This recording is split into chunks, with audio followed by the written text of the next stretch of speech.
বন্যার পানি কমায় বাড়ি ফিরেছেন লক্ষ্মীপুর সদর ও কমলনগরের অনেক দুর্গতরা, কিন্তু বাড়ি ফিরে দেখেন তাদের কারো বাড়ি পুরোপুরি, কারো বা আংশিক ক্ষতিগ্রস্ত হয়েছে। লক্ষ্মীপুর প্রতিনিধি শাকের মোহাম্মদ রাসেলের পাঠানো তথ্য ছবিতে ডেস্ক রিপোর্ট।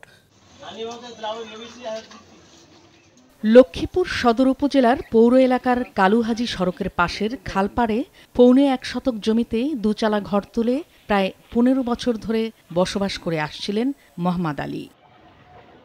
সম্প্রতি রাক্ষসী বন্যায় প্লাবিত হয়ে পড়ে তার বসতঘরের পাশের সড়কটি, ডুবে যায় ঘর। জীবন বাঁচাতে স্ত্রী ও ৩ সন্তান নিয়ে পাশের একটি বাসায় আশ্রয় নেন মোহাম্মদ আলী। পানি কমে গেলে দীর্ঘ ১৬ দিন পর নিজ বাড়িতে ফেরেন তিনি, কিন্তু এখনো ঘরের ভিতর পানিতে থই থই।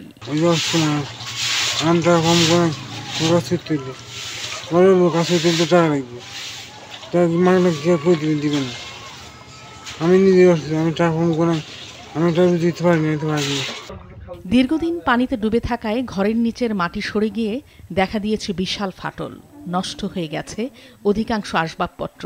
যে কোনো মুহূর্তে খালে বিলীন হয়ে যেতে পারে ঘরটি। অবস্থা খুবই খারাপ।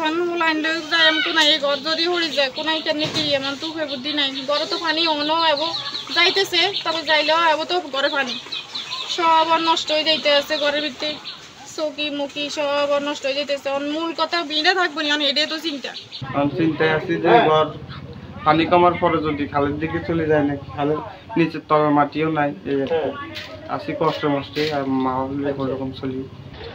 মোহাম্মদ আলীর মতো বন্যার ভয়াবহতার কবলে পড়ে লক্ষ্মীপুরের কমলনগরের চরকাদিরা, তুরাবগঞ্জ সহ বিভিন্ন এলাকার অনেক মানুষও। দিনের পর দিন পানি থাকায় সেখানকার বাড়িগুলোর কোনোটি পুরোপুরি, আবার কোনোটি আংশিক ক্ষতিগ্রস্ত হয়েছে। প্রশাসনের তথ্য মতে এবারের বন্যায় জেলা ক্ষতিগ্রস্ত ঘর রয়েছে প্রায় ৩,০০০। মাছরাঙা নিউজ ডেস্ক।